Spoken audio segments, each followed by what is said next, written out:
And studies show that on average, every $1 in new income leads to 95 cents in new spending for middle and high income individuals. This, my friends, is a huge problem. And a lot of people will say to themselves, well, it's never going to happen to me. I'm never going to have one of these crazy things that happens to everybody else. It could happen to anyone. I have talked to high six-figure earners. I mean, people who are getting close to making $1 million a year, and they have no cash on hand.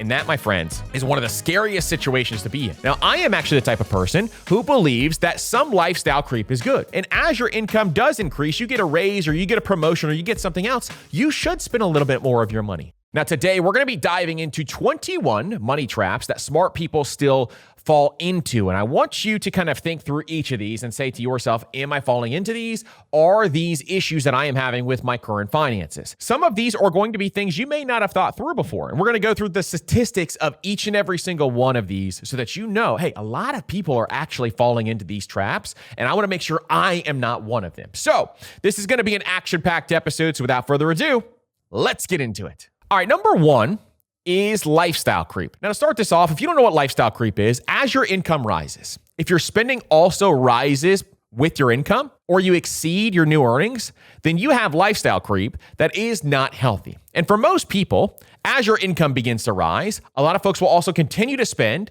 what they earn. And so this is how people stay in the paycheck to paycheck cycle. Even high earners will stay in the paycheck to paycheck cycle if they let their lifestyle creep get out of hand. Now, I am actually the type of person who believes that some lifestyle creep is good. As your income starts to increase, you worked hard at your job. You worked hard at that new certification. You worked hard to get that brand new degree. And as your income does increase, you get a raise or you get a promotion or you get something else, you should spend a little bit more of your money. But you need to spend enough where it is controlled, where another portion of that money is also going towards future you. You're voting for future you to have financial freedom. And that's what we want for each and every single one of you. So as your income increases, I want you to spend some of it. In fact, I want you to spend half of it as it increases. And we follow what is called the 50-50 rule here, where 50% of your income will go towards things that you actually love. Maybe you want to upgrade your house or your car or whatever else. Maybe you just want to be able to spend more on your hobbies or your interests. Okay, 50% goes towards things that you love, and the other 50% goes towards future you. This means as your income increases, let's say, for example, you double your income. So you make $50,000 per year, you get this huge promotion or you get this new certification that allows you to get a way better job where you're going to make $100,000 per year. Well, you upgrade your lifestyle by $25,000, and the other $25,000 is going to go towards future you for your future investments. You're going to max out your 401k, you're going to get some money in a Roth IRA. You're really going to be able to have an amazing retirement by following this 50-50 rule. Or let's say, for example, every single year you get a 3% raise. Well, 1.5% goes towards future you, and the other 1.5% is going to go towards anything else that you want to do with those dollars. And so this is going to allow you to stay balanced over time and be able to actually put some dollars towards future you while also enjoying the money now. In fact, 60% of people say lifestyle inflation is the number one reason they can't save more. And this is from a SunTrust Bank survey. And studies show that on average, every $1 in new income leads to 95 cents in new spending for middle and high income individuals. This is from the Federal Reserve economic data. So every new dollar that someone earns, they spend 95 cents of that dollar by upgrading their lifestyle. This, my friends, is a huge problem. Instead, you should be spending 50 cents on the dollar, and the other 50 cents should go towards future you until you're starting to hit those retirement goals. Now, if you're already reaching your retirement goals, then every extra dollar you earn can go towards things that you absolutely love. Now, for smart people, they fail at this because they feel like it's justified. I've earned this money. It's justified. I should be able to spend all of it. Secondarily, peer pressure and social comparison obviously will always normalize these upgrades. So you see people around you who are upgrading their lifestyle. It's going to normalize this lifestyle and make you feel like it is justified because you do that. And then our brains get used to this higher standard of living. So for example, when I first graduated college, I remember living, in a very small apartment. It was 400 square feet. It had one bedroom, and it was, it was what it was. It was a very small apartment, and I had no issues living there. Now, if I lived in a 400 square foot apartment, I would feel like that's a major downgrade from where I currently live because our brains quickly get used to it and adapt. Also, I used to hardly ever eat out. I was really frugal and I would hardly eat out. Now I eat out a bunch of times every single week and I'm used to eating out. It's not as special as it used to be anymore when I would go out to eat. And it's because my brain is quickly adapting to this new lifestyle, and this new happiness bump will actually fade away quickly. And so the happiness bump that you feel when you upgrade your lifestyle does not last very long. It's the same thing as, you could buy that brand new car, for example, that new car smell wears off, and then all of a sudden your brand new car is just like every other car that you ever owned. And so this is something where I think a lot of us just need to understand the psychology behind this and just have lifestyle creep. It's great to have some lifestyle creep. Just do it in a healthy way. The second trap that smart people fall into is overconfidence in investing. So smart people often believe they can pick stocks, they can time the market, they can outperform index funds, despite underwhelming evidence that shows otherwise. 90% of professional money managers year in and year out do not beat the S&P 500. And of the 10% that do, they are not the same year in and year out. In over a 10-year period, even a shorter timeline, 74% of actively managed funds actually beat the S&P 500. Even retail investors who trade frequently underperform the market by an average of 6.5% every single year, according to the Journal of Finance. Now, because you're smart, a lot of times intelligence feeds the illusion of control. And what happens here is people will say, hey, I did my research. I looked into every single aspect of this company. I know better than the market. I can outperform the market. But people who are professional money managers, I want you to really think about this for a second. People who are in the high rises in New York City, they have an entire team of Harvard graduates that work for them. They have an entire executive level team of Harvard, Yale, Princeton graduates who are all within that office. Ivy League students, some of the smartest people in the entire world work for financial companies because they pay well. And guess what? They have this entire team. They have this fancy high rise. They are talking to the best experts in the entire world. They have all the connections they could ever have, and they still cannot beat the S&P 500. Why do you, Greg, in accounting, who sits in a cubicle, think that you can also beat the S&P 500 by yourself because you read a couple of different articles? Why? Because for most people, they cannot do that. And so even some of the best individual stock investors that I know state, hey, this really is not for everybody. 99% of people should be in an index fund, and that is just the way that it should go. So there's also recency bias for smart people. After a few good picks, people believe, oh, I got this down. I'm going to be able to do this over and over and over again. Hey, I get it. I even fall into this trap. I'm looking at certain things right now, like self-driving cars. I'm like, oh, I can pick some of these stocks out and be able to figure out which ones are going to be the best one that will rise to the top for these self-driving cars. There's so many different examples of people falling prey to this kind of stuff, and you do not want to do that. Media hype and FOMO are going to push people to chase hot tips. There are so many people that I know who are so intelligent, who think they have the ability to pick stocks, and then you talk about their returns and you dig deeper and you look into what they're actually doing, and they are really underperforming the market and they have no idea. You got to make sure that you understand that most individual investors cannot beat the market, and really think about this, okay? Number 3, the third trap that most people fall into is not having an emergency fund. So choosing to invest extra cash or pay off low interest debt while ignoring a dedicated safety net for true emergencies can be a huge, huge problem for a lot of people. People say, oh, I can earn more money. I'll be able to optimize for this. But when a huge surprise comes, or they lose their job and they don't have an emergency fund in place, this is a huge, huge issue. 56% of Americans can't cover an unexpected $1,000 expense without borrowing or selling something, according to Bankrate. And 1 in 5 households experienced an unexpected major expense over the course of the past year, whether it's medical, car, or home repair. 20% of people out there experience one per year, a big one. And this is according to the Federal Reserve's report of economic well-being. 1 in 5. So if it happens to 20% of people, eventually it is going to happen to you. You don't know when it's going to happen. It's not if it's going to happen, but when will it happen? You need to have an emergency fund in place. Financially savvy people hate idle cash, and I get it. You don't want your cash just sitting there not doing much, earning 3 to 4% in a high yield savings account, and they don't like that it just sits there. They assume a stable job is enough protection from them for any situation that could arise, but that could not be further from the truth. You are one person's decision away from losing your job, or you are one economic decision away from your business going under. You need to make sure that overall, you are ensuring that you protect yourself with cash, or having way too much optimism. A lot of people will say to themselves, well, it's never going to happen to me. I'm never going to have one of these crazy things that happens to everybody else. It could happen to anyone. You need to have cash on hand, and making sure you have that cash on hand is really, really important. I have talked to high 6-figure earners. I mean, people who are getting close to making $1 million a year, and they have no cash on hand. And that, my friends, is one of the scariest situations to be in. You need to have cash on hand, saving in a high yield savings account. If you want to get optimized for a little bit of a better return and bond markets are higher, then go for it. But have cash on hand that you can access if you need to. Number 4 is buying too much house. There are way too many smart people out there who spend way too much on their home, a bigger, fancier home that is way more than they can afford, because real estate is always a good investment. And I'm putting up in quotation marks. They never ran total cost of ownership on their house. They never understood exactly what they were spending. Housing costs should ideally be under 30% of your gross income, yet 38% of homeowners spend 40% plus on housing, according to the National Association of Realtors, the NAR. Almost 40% of homeowners spend over 40% of their income on housing. That is way too much, and you are causing yourself to become house poor. We need to make sure that we are spending less than 30% on housing. U.S. homeowners spend on average $3,000 per year on maintenance alone, not counting taxes and insurance, according to Bankrate. Just the maintenance alone on average is $3,000 for owning a home. Now, why most smart people fall for this? They fall into buying way bigger houses than they can afford is because homeownership is deeply tied to status and success. A lot of people will tie their status and success to the size of their home, where their home is located. Is it on the water? Is it near a really cool reserve? Is it, all these different things. And the bigger the house you get, the more status you have for success.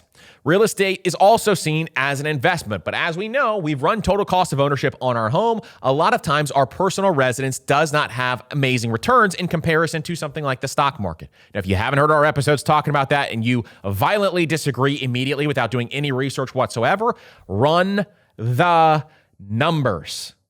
If you run the numbers on a personal residence over the course of 30 years and you look at total cost of ownership, and if you don't know what total cost of ownership is, then you shouldn't even be arguing with me right now over your podcast player. But if you run total cost of ownership, you will see that the average appreciation of a house is anywhere from 2 to 3%. Yes, we have had amazing years over the course of the last couple of years. And guess what?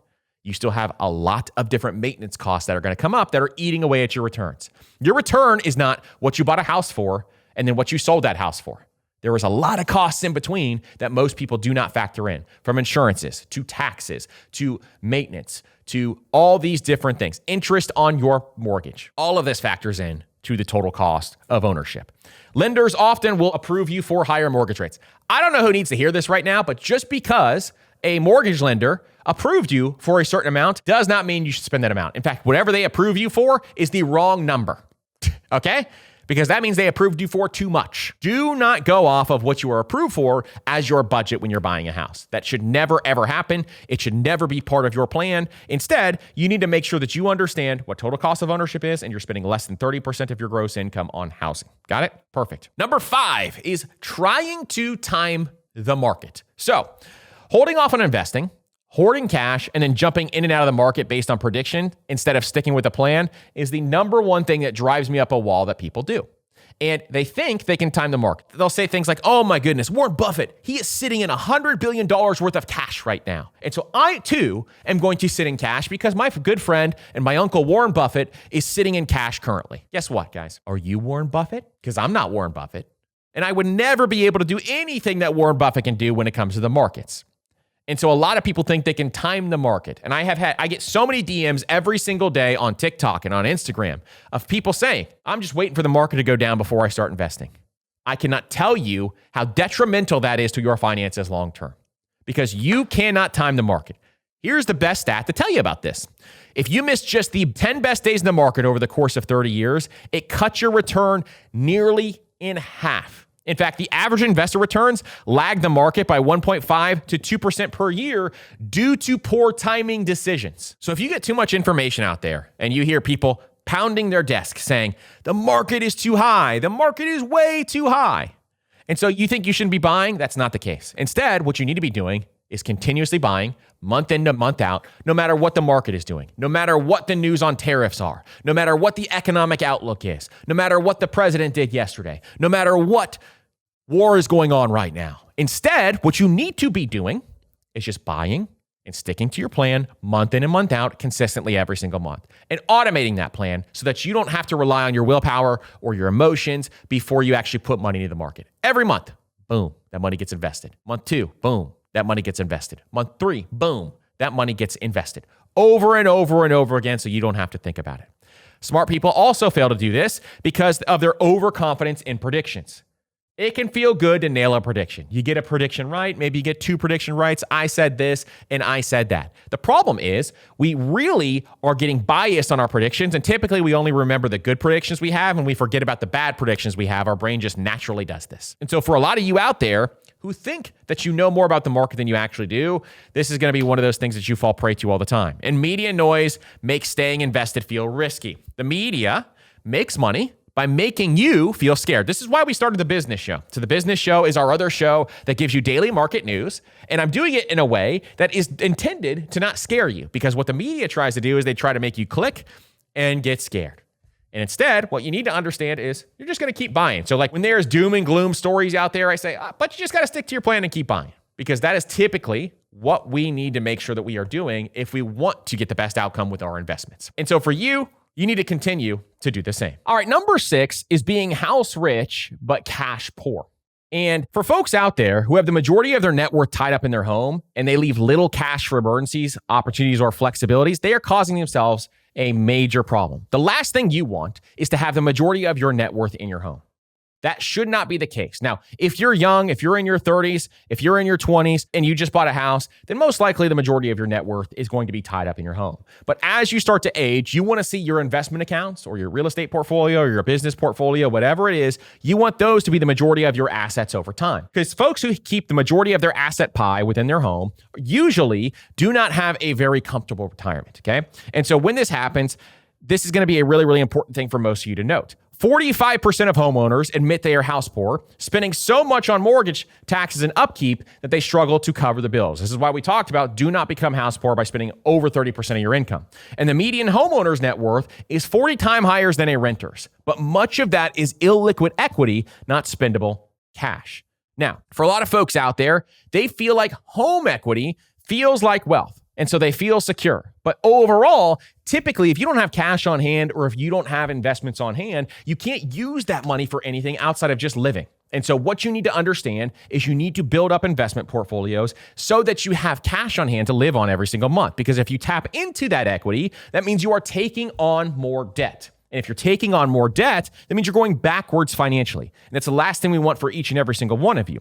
And cultural pressure, like we talked about before, means that big houses are going to equal that you made it. And that's just something that if you look at the Millionaire Next Door or any other study that looks at millionaires, it is not what you want to follow currently. So you got to make sure that you have some cash on hand as time goes on. All right, number 7 is holding on to losing investments. So keeping a poor performing stock, fund, or property or business instead of cutting losses due to emotional attachment or pride. So pride can be one of the biggest detriments when it comes to building wealth. If you have pride with something and you hold on way too long to something you know is a bad investment, then you most likely will end up losing money and you're not going to fight your way through it always. Now, some people need to have more persistence, and persistence in fighting through business issues or persistence in fighting through different situations can be helpful. But if you're out there and you know that you're prone to selling winning investments too soon, or you're holding on to losing investments too long, then you need to rethink the way that you're looking at this. There's something called the disposition effect, which investors sell winning investments too soon and hold losers too long. That's a behavioral finance study that kind of shows that. And studies show this behavior reduces annual returns by 1% to 3% on average. So if you are someone who has loss aversion, a loss feels twice as painful as a gain feels good, then this is going to be something for you to also think through. And a lot of people will say, it'll come back. That's their thinking, is they'll say, it'll come back. We'll be able to get through all of this. And turning investments into hope rather than a strategy, you got to really look at what is actually happening and not just what you think will happen. And then selling means admitting a mistake. And a lot of people have egos that they do not want to hurt by admitting that mistake up front. And so an example of this would be someone like an investor holding on to a tech stock for years and years, saying it'll bounce back instead of just moving on and looking at a new opportunity. Now, I am not one to sell anything ever, but typically it's because I'm buying index funds. And so that's a big one as well. But a lot of folks I've seen do this through businesses or their real estate investments, and they just get more and more hurt as time goes on. Number 8 is borrowing for status. So Taking on consumer debt to buy cars or gadgets or clothes or vacations is what so many smart people fall into to signal success. The average new car payment just hit $738 per month, which is a record high according to Experian. And 60% of Americans carry credit card balances month to month according to the Federal Reserve. And so a lot of people want to look successful among peers or coworkers, and so they borrow money in order to do so. And they justify luxury with, I deserve it, I work hard. This is all the psychology behind this kind of stuff. And easy credit makes overspending painless up front. So it's actually very easy to borrow money for something up front, but it's very painful to pay it off over the course of the next 5 to 7 years. You have to work really, really hard. Again, remember, the borrower is a slave to the lender. The lender has all the power in these situations when you begin to borrow money. And so you need to make sure that if you are taking on or borrowing money, it is something that you are taking on good debt and not bad debt. There's a lot of situations for that. So credit card debt is a terrible thing to take on. I'm not saying don't use credit cards. It's great to use credit cards if you pay them off every month. But if you can't pay off that credit card every month, it is not worth using it for some luxury item. Number 9 is failing to plan for big expenses. So not proactively saving for predictable large costs like college tuition or weddings or major home repairs or big purchases leads to panic or high interest debt for a lot of smart people. And 70% of parents have no full plan to pay for their kids' college, according to Sally Mae. And 28% of homeowners cannot cover a $5,000 repair without borrowing. So here's how I want you to think about this. For a lot of people out there who are smart, they'll say they're overly optimistic. So they'll say, okay, we're going to figure this out later. But instead, I want you to use the bucket method. So think about some of the big things that are going to come up. I don't care how small the amount is that you can save. Go look and see how much you can save. And I like to use high yield savings accounts that allow you to segment or bucket or budget inside of that high yield savings account, okay? So you have a category for weddings, you have a category for college savings, you have a category for, the next car you're going to be buying. And I like to just start to put money into those different buckets. And I have a certain amount that I put in every single month that allows you to build it up over time. So for those long-term expenses, you may be focused on, your day-to-day cash flow, but you're not looking at long-term. Try to save up for some of those long-term big expenses. Now, it's not something you can do up front.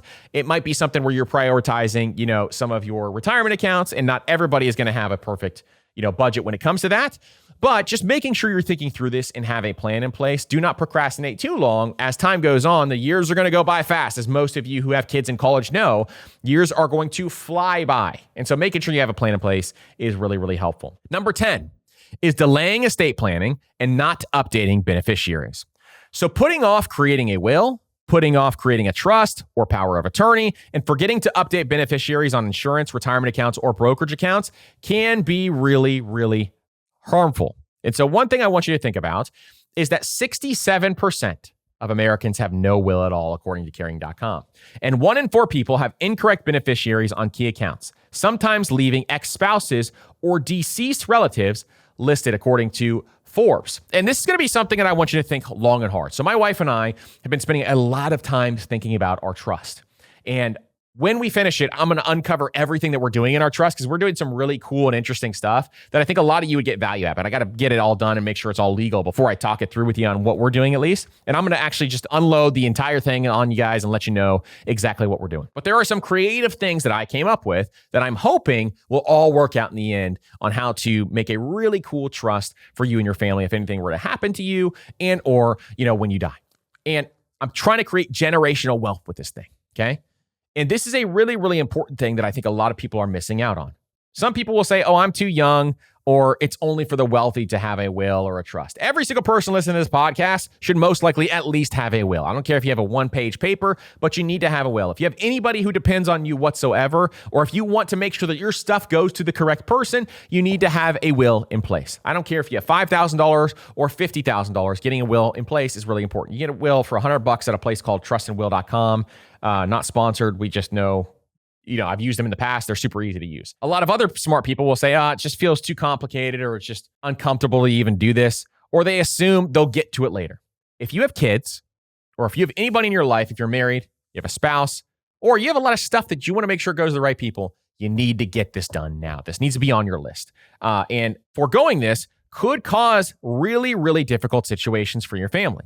So if you pass away unexpectedly, and let's just say your ex-spouse gets your 401k, or maybe your kids don't get the money that you wanted to pass down to them, or maybe your kids go to the wrong person that you did not want them to go to. So many things could happen if you pass away unexpectedly. And so making sure you have a will, and if you have over $1 million in net worth, looking at a trust also is probably something you want to do. Then that is going to be big for a lot of folks. Or if you have a creative way that you want your money to be distributed to your kids, a trust is great. You don't have to have $1 million, but if you, let's say, for example, you pass away and you want, some of the money to go to whoever's taking care of your kids, but also some of the money you want to go to your kids when they turn age 18. Well, you can dictate that with the trust and be able to kind of direct dollars towards specific things.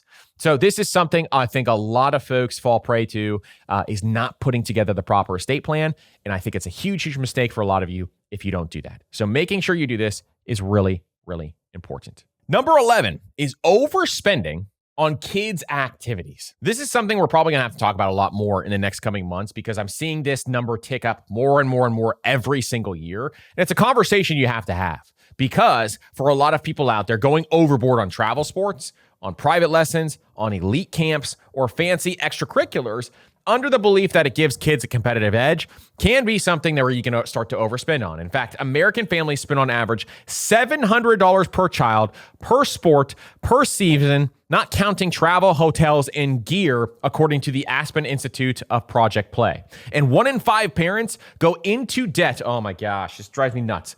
1 in 5 parents go into debt to pay for youth sports. Going into debt to pay for youth sports is the equivalent of just literally shooting yourself in the foot financially. That's according to T. Rowe Price. Now, why smart people fall for this is guilt or FOMO. If I don't pay for this, my kid will fall behind. Okay? That's the number 1. Number 2 is social comparison with other families. I don't get this one ever, because for most of the time, I don't get it, okay? A lot of times I don't get that one, but people want to compare themselves socially with other families, and then rationalizing wants as investments in their child's future. A lot of people will say, this is an investment in my child's future. Maybe they'll get a scholarship. Maybe they'll be able to do certain things. And so I want to make sure that I can do that as well. So here's an example of this. Let's say a family, for example, spends $8,000 per year on travel soccer for an 8-year-old, but no college fund or emergency savings. My friends, that would be a misuse of funds and priorities. If you are doing that, you've got it all backwards.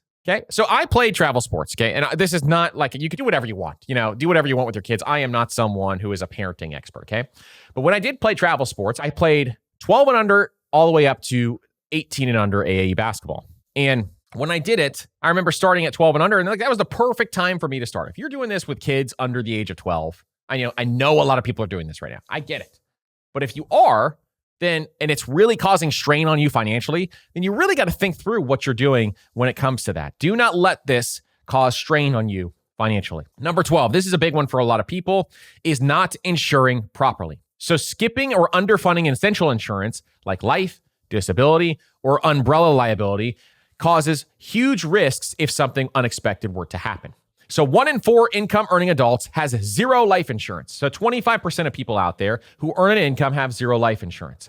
The Social Security Administration estimates 1 in 4 20-year-olds will become disabled before retirement age. Seems pretty high, but that's amazing to me. And only 20% of people have an umbrella policy, which protects against big lawsuits. If you are someone who's a wealth builder and you are starting to accumulate a decent amount of wealth and you have a nice house and you have a nice car, umbrella is going to be a policy you want to look a little further into, because a lot of people assume, hey, it's not going to happen to me. And they see premiums are just wasted money that they're throwing away every single month. I get it. I feel that way on insurance too. I understand how that feels, but also insurance is there to protect you. It's there to protect you against things that could go bad. Now, insurance industries, they make so much money, and the inflation on those insurance industries is just absolutely crazy. But not having those insurances is also a detriment to your finances. It's the other side of the emergency equation, meaning you have your emergency fund in place and you have a financial protection plan in place. You also have to have the proper insurances. Those 3 are going to help protect you against a lot of different things. And so if you're a high income professional, you need to make sure you have disability. You need to have umbrella also.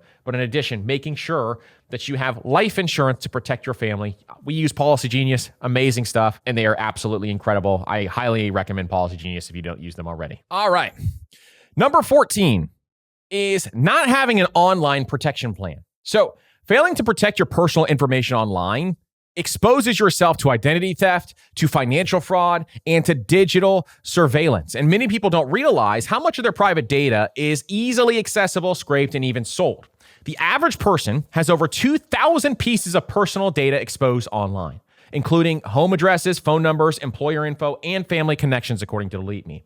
And identity theft affected over 40 million Americans in 2023, costing victims more than $10 billion, according to the FTC. And data broker sites are responsible for a massive portion of this exposure, and many sell your information to scammers and fraudsters without your consent. Now, for most people out there, smart people fall prey to this because they say it won't happen to me until it does. It happened to me specifically. And they don't realize how easily criminals can piece together their identity using public and back-end data. So they get pieces here, they get pieces from another data broker, they get it from a third data broker, and they put it all together. And they rely on reactive measures, so credit freezes or password changes, instead of proactive protection, okay? And so because of this, this is causing a massive problem for a lot of people because they're relying on that kind of stuff. Instead, making sure that you freeze your credit and making sure that you are someone out there who actually protects your financial information online is going to be really, really important. And the number one thing that you could do is you can remove your personal information from data brokers. Because if you do that, then your information will not be spread across the internet. Again, the average person has 2,000 pieces of personal data exposed online. That is a huge problem that you do not want just floating out there if you Google your name or you Google your phone number. And so the average smart person needs to make sure that they actually dive deeper into this. Now, Delete Me is a service that I have used for years now, and it is one of the best services out there. If you go to joindeleteme.com/PFP20, you can get 20% off of Delete Me, and they go out and remove your personal information from these data brokers. And so again, if you go to joindeleteme.com/PFP20, they will actually remove that information for you so you don't have to spend the hours and hours and hours trying to figure out which data brokers have your info. They do it all for you. It is the best service out there by far. So that's what I would utilize if I was going through this process as well, is making sure you have that financial protection plan in place. Now, a lot of people, again, ignore putting together a financial protection plan. I could not stress this enough. It is so incredibly important to protect yourself online. Otherwise, you could have your accounts wiped out. There's so many different things that could happen. Making sure you do it is a huge, huge priority. Number 15 is lending money to family or friends. So giving personal loans to loved ones with no contract, often leading to resentment or financial loss, is a huge, huge deal that a lot of smart people fall into. So 35% of people who lend to family or friends never get repaid, according to Bankrate. And money disputes are a top cause of family and friend conflicts. Now, here's why smart people fall into this: is they feel obligated, they feel like it's a way for them to give back, and it's hard to say no. Secondarily, is they underestimate the emotional cost if repayment doesn't happen, and if they don't treat it like a legal loan with clear terms, they're going to get even more issues coming into play. Now, here is you guys have heard my philosophy before on lending money to other people. You have two options, I think. Number one is you just don't do it. You don't lend it to family or friends. You don't lend money ever, typically. It's just your rule. You say that to your family or friends: I don't lend money. Number two is if someone asks you for money, you give it to them. You don't lend it. And I think that is the only way to protect your relationship. Now, if you don't care as much about the relationship as someone else and you want to set this up in a certain way, go for it, but it's risking your relationship with that person. They are going to resent you for asking for the money if they can't pay it, and you're going to resent them for trying to get the money from them. So it is a lose-lose situation, in my opinion. Let them go find it somewhere else or just give it to them. If you want to be generous, no problem. Anytime someone asks me for money and I'd be willing to lend it to them, I just give it to them instead. It is just the way that I operate. And I think for most people, it is the way to make sure you maintain those relationships. Number 16 is ignoring tax planning. Now, tax planning is one of the most important things that you need to be doing. And if you're not doing tax planning, it is going to be something that you will be amazed at how much money you can save overall. But not optimizing how much you save, how much you invest, how you withdraw money to legally minimize taxes often means that you're leaving free money on the table. In fact, 70% of taxpayers miss deductions or credit they legally qualify for, according to the IRS and TurboTax data.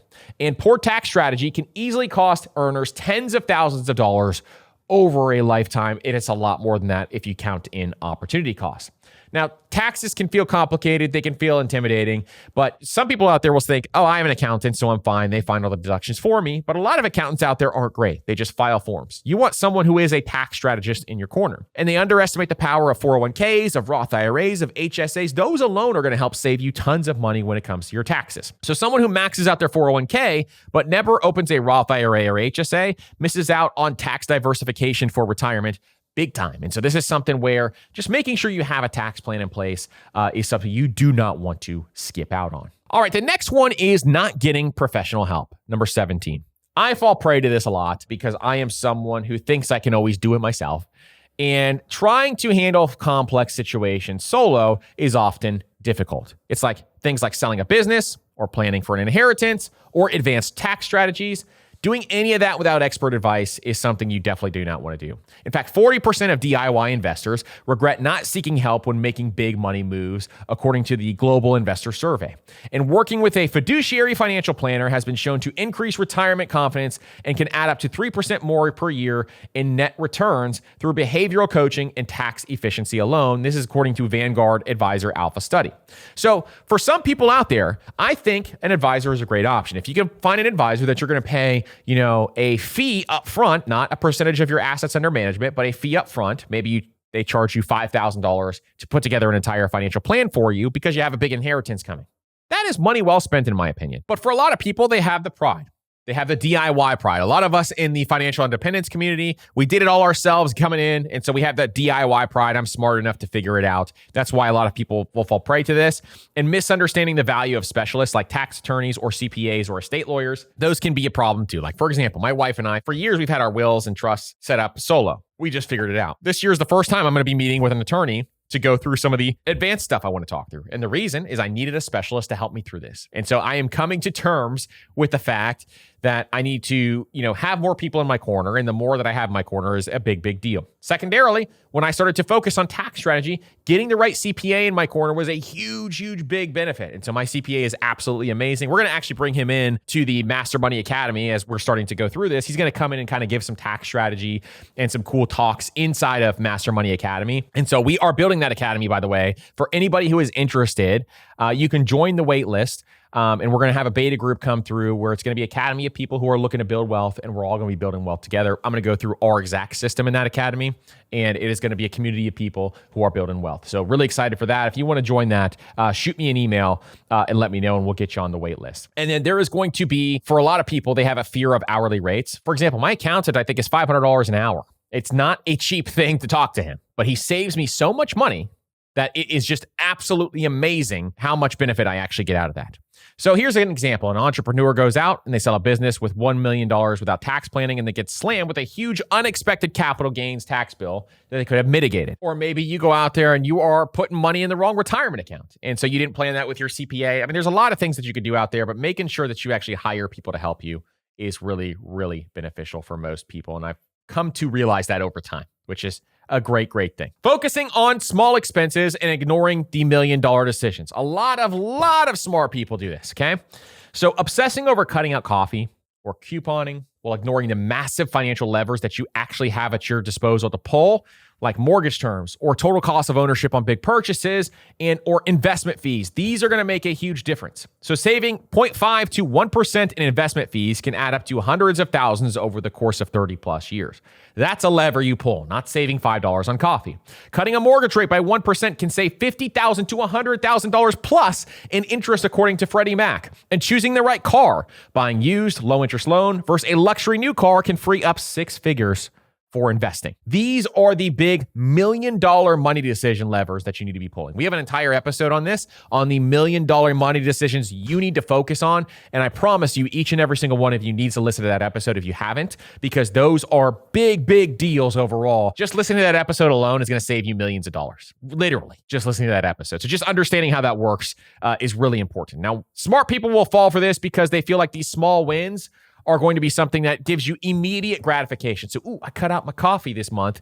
I did spend $30 less on coffee this month than I would have last month. Or, I cut back on one subscription, and so I spent $300. Don't get me wrong. We want you to do that. In fact, our last episode was just talking about how to cut back some of these subscriptions. But at the same time, you want to make sure that you're focusing on big stuff first, smaller stuff second.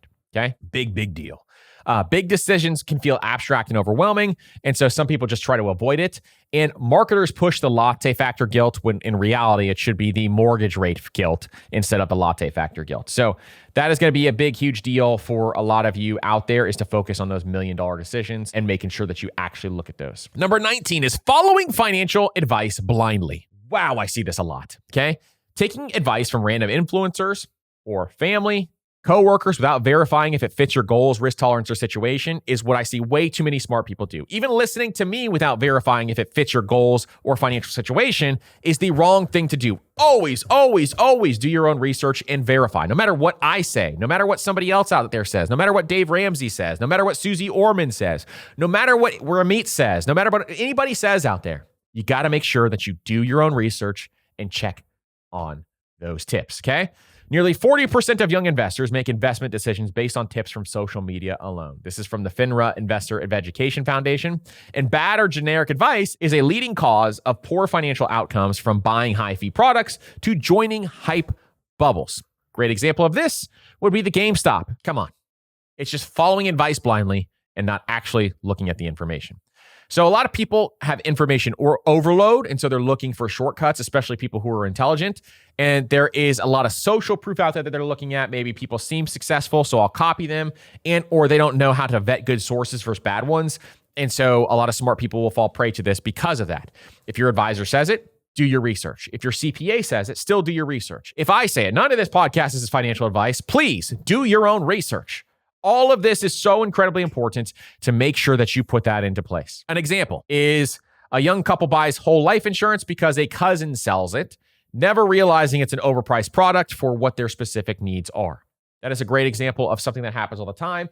Or maybe you have a friend who is a financial advisor, or you have people in your life who are just trying to tell you specific things. Or you saw a TikTok where someone bought 10 rental properties under the age of 30. If you've never seen that video, it's hilarious. And so all of these are going to be reasons to just do your own research and make sure you trust, but verify. Trust, but verify. That should always be the way that you think about this stuff. Number 20, huge one. There are way too many smart people doing this. Staying in a low-paying job. Remaining in a job with low raises or minimal growth because it feels safe or comfortable, but you lose out on a lifetime of learning because you're in a safe job. I have so many people in my life who stay in safe jobs way too long, who do not make enough money, and I know how intelligent they are, and they will not switch because they're comfortable and they feel safe. Job switchers, on average, earn 7% to 15% more than those who stay put, according to the ADP Workforce Vitality Report. And median annual raises for job switchers is 5% more than stayers, according to the Federal Reserve Bank of Atlanta. And so most smart people stay because A, they have a loyalty bias. They've been good to me, so I'm going to stay. B, they fear the unknown of what could actually happen if they leave, and maybe they don't like it. Maybe they have a terrible boss, all these different things. C, underestimating how compounding raises can be at higher salaries to boost your lifetime income earnings. You get another raise, and it's a huge difference just getting those bigger raises. And so making sure that you are not just staying stagnant in a job is very important. Number 21, and this is also along the career path, is not negotiating your salary. Accepting an initial offer without negotiating, or not negotiating your current role, is a big mistake. You need to be known as the negotiation person. So only 39% of people negotiate their salary, but 85% of those who do succeed in getting more. And this is from Robert Half's Salary Guide. Negotiating your salary can add $500,000 to $1 million in lifetime earnings due to compound raises, according to the Harvard Business Review. This is a $1 million decision to decide to negotiate your salary. Just because you're shy, just because you're an introvert, doesn't mean you need to learn these negotiation tactics. Smart people fail because A, they fear seeming greedy or ungrateful. B, they don't know how to negotiate properly, which is something we teach a ton here. And in Master Money Academy, we're going to have a masterclass on how to negotiate your salary. We're actually going to do a mini course in there too that'll be coming out. And they underestimate the power of small raises compounded over decades. Okay. So those are the three things that I want you to note. And for most of you out there, learning to negotiate your salary is really important. If you go to mastermoney.co/resources, we have a free negotiate your salary ebook that walks you step by step on our steps on how to do that. And it's completely free. You can go check it out at mastermoney.co/resources. So thank you guys again so much for being here. That is the 21 money traps smart people still fall into. If you guys have any questions, make sure you join the Master Money newsletter, and you can ask your question there to any of those newsletter issues that come out each and every single week. Again, thank you guys so much for being here. I truly appreciate each and every single one of you, and we will see you on the next episode.